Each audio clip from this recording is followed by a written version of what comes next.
নামাজকে বলো না কাজ আছে, কাজকে বলো আমার নামাজ আছে। নামাজকে বলো না কাজ আছে, কাজকে বলো আমার নামাজ আছে। নামাজ বিহীন পরপারে কি জবাব দিবে তুমি প্রভুর কাছে? ফজর কাটে ঘুমের ঘরে, জোহর কাজে কাজে, আসর কাটে খেলাধুলায়, মাগরিবে মাঝে মাঝে। এশার সময় হয়ে এলে, এশার সময় হয়ে এলে থাকো মিছে দুনিয়ার পিছে। নামাজকে বলো না কাজ আছে, কাজকে বলো আমার নামাজ আছে। ঠিক আল্লাহর ওলি সব সময় জামাতে নামাজ পড়তেন, জামাত ছাড়া কোনোদিন নামাজ পড়তেন না। একদিন সফরে রওনা দিয়েছেন, প্রতিমধ্যে আসরের নামাজের টাইম হয়ে গেছে। মনে মনে ভাবে সব সময় জামাতে নামাজ পড়ছি, এমন জায়গায় আসছি কোনো লোকজন তো তালাশ করে পাওয়া যাচ্ছে না, আমি কেমনি একা একা নামাজ পড়ি? আমি তো সব সময় জামাতে নামাজ পড়ে অভ্যাস। কন্যা আলহামদুলিল্লাহ। গত মাসে নভেম্বর মাস, এক মাস গেছে একক তো জামাত ছুটে নাই। এমন দু একজন লোক হাত তোলেন, গত এক মাসে একক তো নামাজ ছুটে নাই। জামাত ছুটে নাই, জামাত নামাজ পড়ছেন ঠিক, কিন্তু জামাত একক তো ছুটে নাই একজন। আর আসেননি? মাশাল্লাহ মাশাল্লাহ, হাত নামান হাত নামান, আন্তরিক ধন্যবাদ, মোবারকবাদ। আচ্ছা, আজকে ডিসেম্বর মাসের কয় তারিখও? এই 16 তারিখ পর্যন্ত একজনেরও জামাত ছুটে নাই। 5 ওয়াক্ত জামাতে নামাজ পড়তেন কে আছেন? একজন হওয়া গেছে, 2 জন 3 জন 4 জন, মাশাল্লাহ মাশাল্লাহ। তবে জামাতে পড়বেন আলহামদুলিল্লাহ। আমি গত মাসের কথা কই, আমার এক ওয়াক্ত জামাত ছুটে নাই। আজকে 16 ডিসেম্বর, এক ওয়াক্ত জামাত ছুটে নাই। আমি ঢাকা দুলারিপাড় একটা মসজিদে জুমার খতিব, আগে ভাত খাইয়া রওনা দিলে কুটুম্বুর আইয়া আমি জামাতে আসর নামাজটা পড়তে পারছি। এখন দেখি গরিপুর আইলে আসরের আজান হয়ে যায়, আমি গরিপুরে নাইমা যাই, বাড়া দেই কুটুম্বুরের নামি গরিপুর 20-30টা বেশি লাগলে লাগুক, এরপরও তো জামাতে নামাজটা পড়লাম। বাইরে সেখানে যেখানে থাকেন না কেন জামাতে নামাজ পড়বেন। তো জুনায়েদ বুগদাদি এদিক চায় সেদিক চায়, আহারে একটা লোক যদি পাইতাম 2 জনে জামাতে নামাজটা পড়তাম। ঘুরাফিরা করতেছে, হঠাৎ করে দেখে জঙ্গল থেকে একটা কাঠুরি কাঠের বোঝা লইয়া, কাঠ কাটটা জঙ্গলে কাঠের বোঝা নিয়ে আসতেছে। কাঠুরি এবার জুনায়েদ বুগদাদি ডাক দিয়ে কয়, এ কাঠুরি, আসরের নামাজ পড়ছনি? কয়, না হুজুর, নামাজ পড়ি নাই। এই তো ভালো হয়েছে রে ভাই, তোমাকে নিয়ে জামাতে নামাজটা পড়বো। হাদিসের মধ্যে আসছে জামাতে নামাজ পড়ার জন্য কমপক্ষে শর্ত 3 জন। কয়জন? জোরে কম, কয়জন? 3 জন যদি পাওয়া না যায়, 2 জনে জামাতে নামাজ পড়লে আমার নবীজি বলেন পুরা জামাতের সওয়াব আমার আল্লাহ দিয়া দিবে। জোরে কোন না সুবহানাল্লাহ। জুনায়েদ বুগদাদি কয়, এই ছাত্র ভাইয়েরা, যুবক ভাইয়েরা, কথা বলবা না, এসে বসে যাও। আমার ভাইয়েরা, জুনায়েদ বুগদাদি জঙ্গলের কাঠুরিরে দেখে কয়, বাইরে আসো, ওজুরা বানাই আসো, দুজন আসরের নামাজটা পড়বো জামাতে। কাঠুরি এমন একটা চমৎকার জবাব দিলেন। কাঠুরি ডাক দিয়া কয়, জুনায়েদ বুগদাদি গো, মুসলমান কোনদিন বিনা অজুতে থাকে না। আল্লাহু আকবার কয় না? ও সুবহানাল্লাহ কয় না? কি দামি কথা কইছি দেখছেন? মুসলমান বলে কোনোদিন বিনা অজুতে থাকে না, সবসময় অজু অবস্থা থাকে। কারণ মরণ কোন সময় এসে যায় বলা তো যায় না। মৃত্যু এসে গেলে আমি যেন পাক পবিত্র হইয়া মৃত্যুবরণ করতে পারি। কোন আমি? জুনায়েদ বুগদাদি মনে মনে কয়, সে তো আমার চাইতে বেশি বড় বুজুর্গ, মুসলমান বলে বিনা অজুতে থাকে না।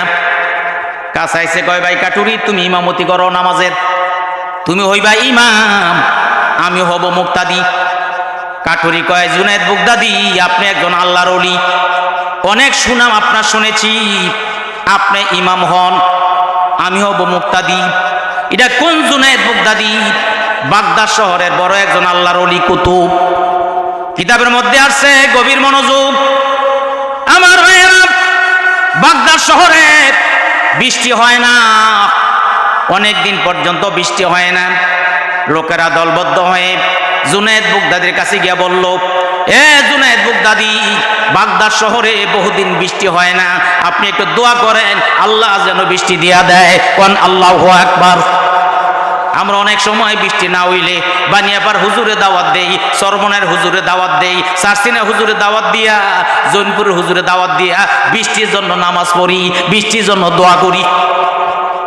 জুনায়েদ বাগদাদি ডাক দিয়ে কয়, ইদানিং আল্লাহর সাথে আমার সম্পর্ক বেশি ভালো না, আমি করি একটা, আল্লাহ করে আরেকটা। তোমরা অন্য হুজুরের কাছে গিয়ে দোয়া চাও, আমার থেকে অনেক ভালো ভালো কামেল হুজুর আছে। লোকেরা কয়, হুজুর আমরা জানি এই বাগদাদ শহরের মধ্যে আপনি একজন আল্লাহর বড় ওলি, আপনি দোয়া করেন, অন্য কারো কাছে যাব না। জুনায়েদ বাগদাদি কয়, না না, আমি তো ইদানিং আল্লাহর সাথে সম্পর্ক বেশি ভালো না, আরো অনেক ওলিয়া উলিয়া আছে, তাদের কাছে গিয়ে দোয়া চাও। লোকেরা কয়, না হুজুর আপনি যতই নিষেধ করেন, আপনারে ছাড়া আমরা আর কারোরে বড় ওলি মনে করি না, আপনি বড় ওলি, দোয়া করেন। হুজুরকে আমি না কইলাম যে আল্লাহর সাথে ইদানিং আমার সম্পর্ক বেশি ভালো না, তোমরা বিশ্বাস করো না, আচ্ছা ঠিক আছে, বিশ্বাস যদি না করো তো দেখো আমার রুমালটা ময়লা হয়ে গেছে, এটা একটু ধুইয়া একজনে রৌদ্রে দাও। তো একজন লোক দিয়া রুমালটা সুন্দর করে ধুইয়া যেই মাত্র রৌদ্র দিছে, আসমান থেকে বৃষ্টি শুরু হয়ে গেছে। জুনায়েদ বাগদাদি কয়, এই দেখো দেখো, আমি না বলছি আল্লাহর সাথে আমার সম্পর্ক বেশি ভালো না, আমি করি একটা, আল্লাহ করে আরেকটা। তোমরা আমার রুমালটা ধুইয়া দিছ শুকাইবার জন্য, আর আল্লাহ বৃষ্টি দিয়া আরো ভিজিয়ে দিছে। লোকেরা কয়, হুজুর আপনার রুমাল ভিজুক বা শুকা গিডাঙ্গ জানার বিষয় না, আমরা যেটা লেগে আইছি ইডা পাইয়া গেছি। সুবহানাল্লাহ। কোন আল্লাহর ওলির কারামত হোক। আল্লাহর ওলি এদিক দিয়া এক লোকের বলল রুমালটা ধুয়ে রুদ্র দাও, আর একদিক দিয়া আমার আল্লাহরে ডাক দেখো, আল্লাহ লোকেরা আসছে আমার কাছে বৃষ্টির জন্য অনুরোধ করছে, আল্লাহ গো তুমি দেরি করো না, বৃষ্টি দিয়া দাও। আল্লাহর ওলির দোয়া কবুল হয়ে গেছে, বৃষ্টির সাথে সাথে হয়ে গেছে। কন্যা সুবহানাল্লাহ। এমন একজন আল্লাহর ওলি। কাঠুরির কয়, কাঠুরি তুমি ইমাম হও, তুমি নামাজটা পড়াও, আমি হব মুক্তাদি। কাদরে কাদরে গোল গোল বলবে দানা দিয়া বাদানা জওহারি, কাদরে গাওহার সাবধানা দিয়া বদানা সাপরি। আমার ভাইরা স্বর্ণকারে স্বর্ণদেরকে চিনে, কোনটা আসল স্বর্ণ আর কোনটা নকল স্বর্ণ। এক সাপুরি গর্তের মুখ দেখলে বোঝে কোন গর্তের মধ্যে সাপ আছে। এক আল্লাহর ওলি আরেক ওলিরে দেখলে বুঝতে পারে কে আল্লাহর ওলি। সুবহানাল্লাহ। কোন জুনায়েদ বাগদাদি চিন্না পালাইছে, এটা তো সাধারণ মানুষ না, আল্লাহর একজন ওলি। কন্যা সুবহানাল্লাহ। কাঠুরি তুমি ইমাম হও, আমি হব মুক্তাদি। বারবার যখন পিরাপিরি শুরু করে দিছে, এবার কাঠুরি কি করে জানেননি, এ জুনায়েদ বাগদাদি আমি ইমাম হইব, শর্ত আছে, আমি যখন নামাজ পড়াইব, নামাজ পড়ার পরে আপনি আমারে কোনো প্রশ্ন করতে পারবেন না, তাহলে আমি ইমামতি করব। জুনায়েদ বাগদাদি আচ্ছা ঠিক আছে, আমি তোমারে কোনো প্রশ্ন করব না, তুমি নামাজ পড়াও। এবার কাঠুরি ইমাম, জুনায়েদ বাগদাদি তিনি মুক্তাদি, দুজন আল্লাহর ওলি। জোরে কোন সুবহানাল্লাহ। জুনায়েদ বাগদাদি ইমাম নাকি?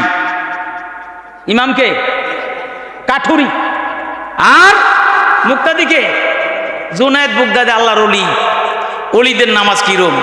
কাঠুরি আল্লাহু আকবার কয়ে তাকবীরে তাহরিমা বাজছে, অনেক লম্বা একটা সূরা তেলাওয়াত করছে, রুকুর মধ্যে গেছে, অনেকক্ষণ রুকুর মধ্যে ফিরে রইছে, সামি আল্লাহু লিমান হামিদা কয়ে সোজা হইছে।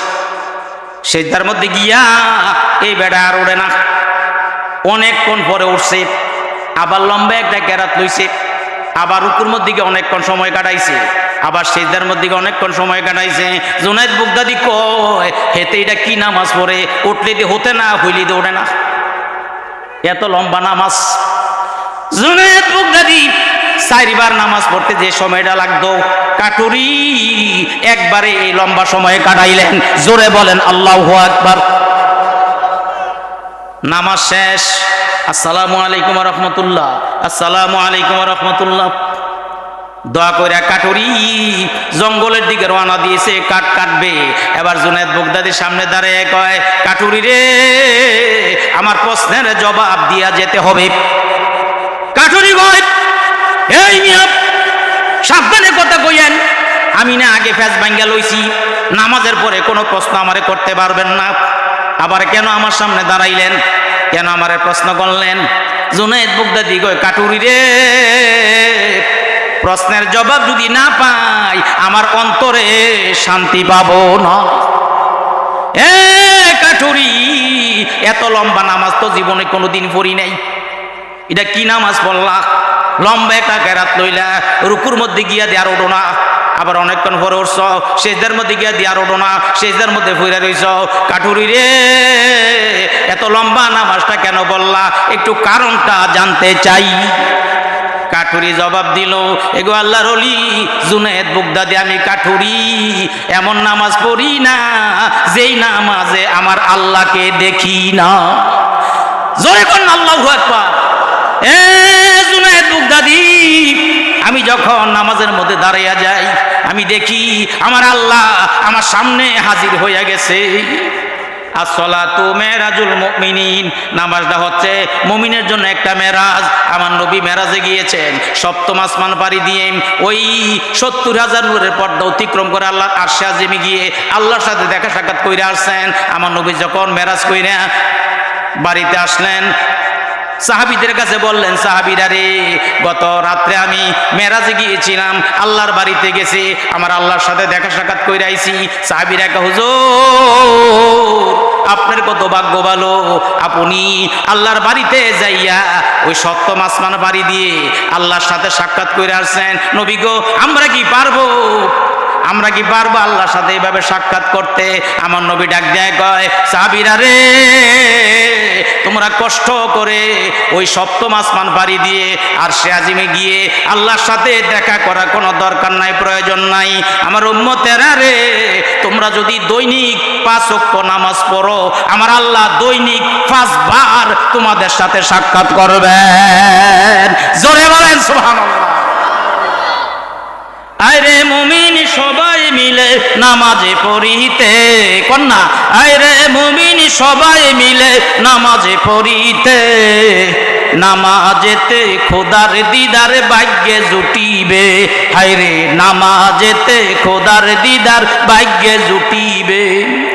নামাজ হলো মেরাজ শরীফ, নামাজিরা নয় যে গরিব। নামাজ হলো মেরাজ শরীফ, নামাজিরা নয় যে গরিব। জান্নাতেরই চাবি পাবে বলছে রাসূলে, জান্নাতেরই চাবি পাবে বলছে রাসূলে। নামাজেতে খোদার দিদার ভাগ্যে জুটিবে। হায়রে নামাজেতে খোদার দিদার ভাগ্যে জুটিবে। নামাজিরা আল্লাহর মেহমান, হাসরেতে পাবে সম্মান। জোরে কোন আল্লাহু আকবার, আরো জোরে বলেন আল্লাহু আকবার। নামাজিরা আল্লাহর মেহমান, হাসরেতে পাবে সম্মান। পুলচারাত পার হইবে তারা 20 দিরাকারে, পুলচারাত পার হইবে তারা 20 দিরাকারে।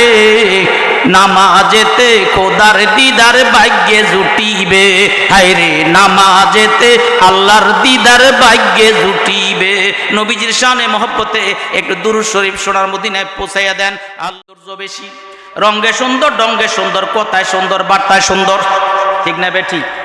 আমার আল্লাহ যেদিন আদম নবীকে বানাইলেন, আদম আলাইহিস সালামকে বানাইয়া আদম আলাইহিস সালামের বাম পাজরের একটা বাঁকা হাড্ডি দিয়া হাওয়া আলাইহিস সালামকে বানাইছে। স্বামী স্ত্রী দুজনে জান্নাতে দিছে থাকার জন্য বেহেশতের মধ্যে। আদম নবী নিজের দিকে চায় আর হাওয়ার দিকে চায়, মনে মনে ভাবে আমি সুন্দর না হাওয়াই সুন্দরী। আদম বুঝা ফেলাইছে ব্যাপার কি রে, আমার থেকে দি হাওয়ারে বেশি ডগডগ লাগায়, সুন্দরী সুন্দরী লাগে। এবার আদম নবী আমার আল্লাহর জান্নাতের মধ্যে প্রশ্ন করলেন, আল্লাহ আমার এরকম বেডক করে বানাইছো আর হাওয়ারে দি কি সুন্দরী করে বানাইছো, এটা তুমি কি কাম করলা গো আল্লাহ? আল্লাহ পাক 2টা জবাব দিছেন। কয়টা জবাব? জোরে কোন কয়টা? खल्को में आदम से पहले क्या मुसलमानी ना थे या कैसी ने जाते खले कभी पहुंचानी ना थे আল্লাহ ডাক দিয়া কয় আদম রে তোমার আগে কোনোদিন আদম বানাই না তোমারে প্রথম বানাইছি তারপরে হাওয়ারে বানাইছি তাই কারিগরের প্রথম কামটা বেডক হয় পরেরটা ডক ডাক বলা হয় সুবহানাল্লাহ আর জোরে কর না সুবহানাল্লাহ আল্লাহর কাম তো সবই ডক আদমকে খুশি করার জন্য আদম রে তোমার আগে কোনোদিন আদম বানাই নাই তোমারে প্রথম বানাইছি তারপর হাওয়ারে বানাইছি তাই কারিগরের প্রথম কামটা বেডক হয় পরেরটা ডক ডাক বলা হয় 2 নম্বর জবাব দিছে আল্লাহ আদম রে জানোনি হাওয়ারে কত সুন্দর এত সুন্দর করে কেন বানাইছি হাওয়ারে যদি বানাইতাম তোমার মতো শক্ত তুমি থাকতা না বেডির বক্ত স্বামীর কাছে ভালো লাগার জন্য আল্লাহ পাক মহিলাদেরকে সুন্দরী করে বানাইছে জোরে কর আল্লাহু আকবার তো মহিলাদের উপস্থিত বুদ্ধি বেশি বেরিয়ে কয় আমার কাছে বুদ্ধি আছে কি বুদ্ধি কয় ক্যাপসুল আনসার কয়টা খেয়াল করেন ক্যাপসুল আনসার কয়টা কয় 10টা আপনি আবার বাজারও যান 10টা রসগোল্লা কিনে আনেন তবে নরম নরম চাই রসগোল্লাটি আনবেন কয় রসগোল্লা দিয়ে কি করবি কয় আপনি বুঝলেন না যা করার আমি কইরাম আপনি রসগোল্লা আনেন আসলে কথা কি করবি কয় রসগোল্লার ভিতরে ক্যাপসুলটা বইরা ফোলারে দেবো ফোলায় মনে করবো রসগোল্লাই দিয়ে দিছে তো ক্যাপসুল মনে করে রসগোল্লা মনে করে রসগোল্লা খাইব ক্যাপসুল ফেরো যাইব রোগ ভালো হইব হাসা কথা কইস দিছে দেউন ইলেকট্রন বাজারও গিয়া জানেননি নরম নরম ছাইয়া 10টা রসগোল্লা আইন না সুহিলপুর বেডির কাছে দিয়া কয় নে তোর কাছে দিলাম 10টা রসগোল্লা এবার তোর কাম তুই কর বেডি মহিলা মানুষ কি চমৎকার বুদ্ধি একটা রসগোল্লার ভিতরে টিপ্পা একটা ক্যাপসুল ভরছে পোলারে ডাক দিছে আব্দুর রহিম আয় আয় তোর আব্বা এলিয়াটগঞ্জ বাজার থেকে রসগোল্লা আনছে রসগোল্লা কথা হই না পোলার আর হুশ নাই মা দাও দাও রসগোল্লা দাও নে বাবা রসগোল্লা খা তো রসগোল্লাটা পোলার মায় পোলার হাত দিয়া রান্না করে গেছে গা ফাঁকশাক করতো বাথরিনটা আবার উতরে ফিরা যায় এদিকে দা পোলা গর বসত গর বই বিয়া রসগোল্লা খায় কিছুক্ষণ পর আম্মা ফাঁক ঘর থেকে ডাক দিয়ে জিগায় এই আব্দুর রহিম রসগোল্লা খাইছ পোলায় কয় যে আম্মা রসগোল্লা খাইছি দানাটা ফালাই দিছি আমার মায়েরা রসগোল্লা খাইলে মিষ্টি লাগবো স্বাদ লাগবো ক্যাপসুল খাইলে তিতা লাগবো কষ্ট লাগবো ওয়াজ শুনলে মিষ্টি লাগবো স্বাদ লাগবো আমল করতে কষ্ট লাগবো পরিশ্রম লাগবো রসগোল্লা খাইলে যেমন রোগ ভালো হবে না ক্যাপসুল না খাইলে মিষ্টি মিষ্টি ওয়াজ শুনলে জীবনে কোনোদিন আপনার আমার চরিত্র ভালো হবে না যদি আমরা আমল না করি ঠিক না বেটি আমল से जिंदगी बनती है जन्नत भी जहन्नम भी ये काके अपने फितरत में ना नूरी है ना नारी আমলের দ্বারাতে জান্নাতের ফয়সালা হবে আমলের দ্বারাতে জাহান্নামের ফয়সালা হবে তুমি যদি ভালো আমল করো জান্নাতে যাবে আর খারাপ আমল করলে তুমি জাহান্নামে যাবে ঠিক কি না মহিলাদেরকে বলতে চাই মাগো বেশি ওয়াজের দরকার নাই গো মা আপনারা 60টা আমল করবেন কয়টা আমার নবী বলেছেন যদি কোনো মহিলারা 60টা কাজ করতে পারে 60টা আমল করতে পারে তাদের জন্য জান্নাতের সমস্ত দরজাগুলো খোলা থাকবে যেই দরজা দিয়া মনে চায় ওই দরজা দিয়া মহিলারা জান্নাতে চলে যাবে জোরে বলেন আল্লাহু আকবার কয়টা কাজ বাড়ির দিকে বিবিরে কইবেন যে হুজুরে কইছে 60টা আমল করলে তুমি জান্নাতি তুমি বেহেশতে যাইবা কইতে পারবেন নি অনেক সাহেব আছে ওয়াজ শুইনা বাড়িতে গিয়ে বিবির লোকে গফ মারে মাশাল্লাহ যে সুন্দর ওয়াজ মাওলানা আব্দুর রাজ্জাক সাহেব এত সুন্দর ওয়াজ করছে মাশাল্লাহ ওয়াজটি শুনে কলজাটা ঠান্ডা হইছে মাশাল্লাহ তাবারুকটা সেই রকম হইছে মাশাল্লাহ রান্নাটা খুব ভালো হইছে তো বিবি কয় যে আজকে কি মাহফিল ওয়াজ ভালো হইছে হ্যাঁ দারুণ হুজুরে চমৎকার ওয়াজ করছে কলজাটা ঠান্ডা হইছে তো বিবি কয় আমি তো মাইকের আওয়াজটা ভালো করে বুঝি নাই আপনি আমার পাশে একটু বসেন বলেন আজকে হুজুরে মাহফিলে কি কইছে কয় এই বকবক করিস না হইয়া থাক এত কথা মনে আছে এই মাশাল্লাহর কোনো দাম আছে ওয়াজ বাড়িতে নিবেন 60টা আমল 1 নম্বরে আল্লাহ রাসূল বলেন আল মারাতু ইজা সাল্লাত খামসাহা যেই মহিলা 5 ওয়াক্ত নামাজ পড়বে তাদের জন্য জান্নাতের দরজা খোলা সুবহানাল্লাহ কোন জোরে স্বামী মাহফিল আসছে নামাজের বয়ান শুনছে ওয়াদা করছে রে 5 ওয়াক্ত নামাজ পড়বে কিন্তু বাড়িতে গিয়ে দেখে বিবি নামাজ পড়ে না স্বামী কয় বিবি নামাজ পড়ো না কি জন্য বিবি কয় নামাজ করো তুমি জিন্দিগি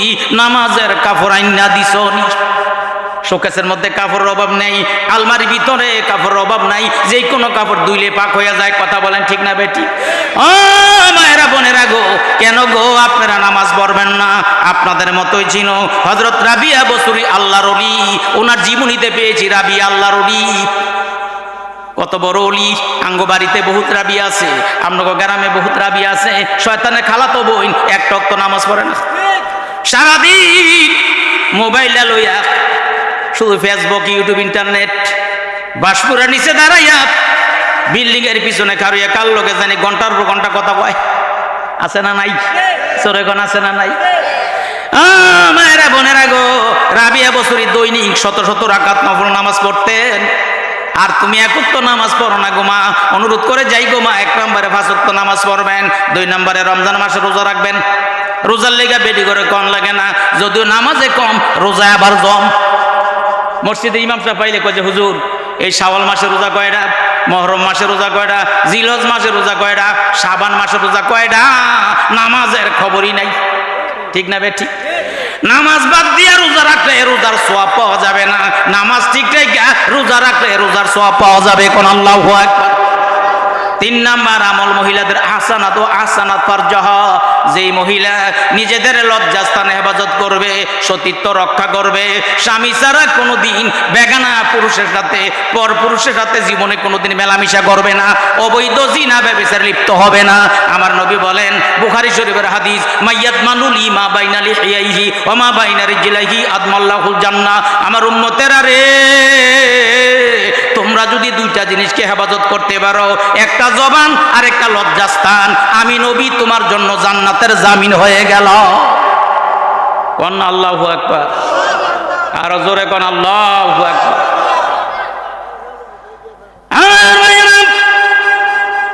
মাগো, লজ্জাস্থানে হেফাজত করতে চাইলে পর্দার আইন, পর্দার বিধান পুরাপুরি মেনে চলতে হবে। কারণ পর্দা হচ্ছে মহিলাদের নিরাপত্তার গ্যারান্টি। পত্রিকার পাতা খুললে দেখি মহিলাদেরকে দর্শন করা হচ্ছে, মহিলাদেরকে হাইজেক করে নিয়ে গেছে। কিন্তু বাংলাদেশে এমন একটা প্রমাণ আপনি দিতে পারবেন না হুজুর আল্লাহর আইন মেনে চলে, বোরকা পইরা চলে, এমন মহিলাদেরকে কেউ এসিড মারছে, দর্শন করছে, হাইজেক করে নিয়ে গেছে, একটা প্রমাণ আপনি দিতে পারবেন না। কারণ যেই মহিলা পর্দার আইন বিধান মেনে চলে, বোরকা পইরা চলে, আল্লাহর ফেরেশতা দিয়ে আল্লাহ তাদেরকে সাহায্য করে। কথা বলেন ঠিক কিনা বেঠি? যারা বেপরদায় রাস্তাঘাটে চলাফেরা করে, পেট খালি, পিঠ খালি, কপাল উর্ফে লাল নক্তা, এরপরে এই লিপস্টিক, ফেলাস্টিক, আশকারা মাস্কারা কত কিছু লাগাইয়া পর পুরুষের দৃষ্টি আকর্ষণ করে লিলিত ভঙ্গিতে প্রকাশ্য অবাধে চলাফেরা করে, ইডিরে এসিড মারে, ইডিরে দর্শন করে, ইডিরে হাইজেক করে লয়ে জায়গা। ঠিক কিনা বেটা?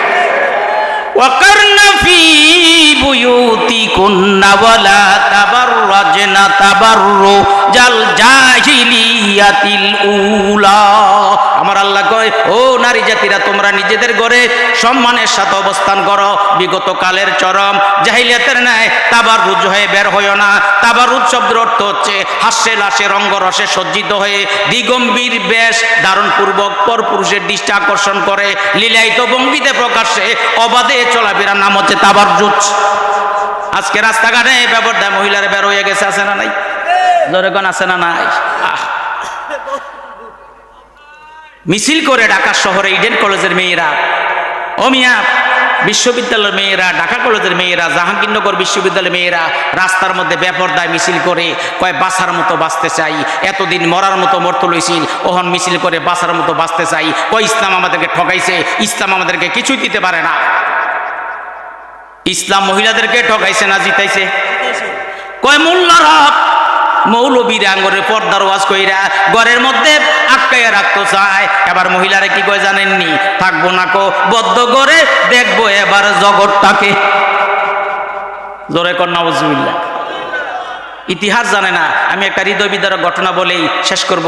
আশা করি আপনাদের চোখের মধ্যে পানি আসবে, দিলটা নরম হয়ে যাবে। আমার ভাইয়েরা, জাহিলিয়াতের যুগে কন্যা সন্তান জন্ম হলে মামুন, এটা ঠিক আছে তো? আপনাদের ওয়াজ আজকে সারা বিশ্বে এই লাইভ হচ্ছে, লাইভ সারা বিশ্বে চলে যাচ্ছে। কোন আলহামদুলিল্লাহ।